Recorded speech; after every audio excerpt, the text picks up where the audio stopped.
no shortage of mushrooms in Asheville, and one of the most adventurous ways to get a taste is on your very own foraging adventure. For this, I join Alan Muscat, dubbed the Mushroom Man of Asheville. He owns No Taste Like Home. Along the way, he shows people different edible plants around Asheville that includes the Blue Ridge Mountains and foothills of North Carolina. There's hundreds of things you can eat here. There's mushrooms, there's plants, including berries, flowers, shoots, roots. All depends on the time of year and where we go. And there are more species of plants found in North Carolina than any other similar-sized space on the continent. While mushrooms are always a focus to forage, there are dozens more edibles Alan points out along the way. On our tour, we gathered wild onion, tips of hemlock, bamboo shoots, sassafras root, nettles, mushrooms of all kinds, elderflower, birch, and pine needles.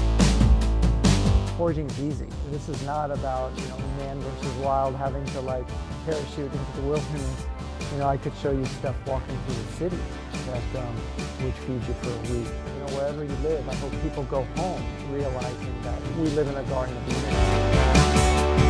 The best part about these tours is getting to eat what you gathered. After we are finished, we go downtown to Marketplace, a local restaurant where executive chef William Disson cooks up some of what has been gathered. For my group, he made a creamy mushroom ragu sprinkled with elderberry flowers atop a puree made from the nettle leaves.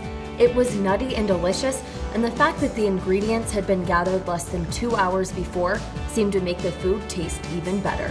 Disson agreed. We're situated in an area that's very biodiverse, and so just as much as we source local food from local farms and produce and livestock, we're able to get just a plethora of wild ingredients, which I think helps take our cuisine from here to up to the next level. And I think as a guest, it makes an experience that's unlike anything else.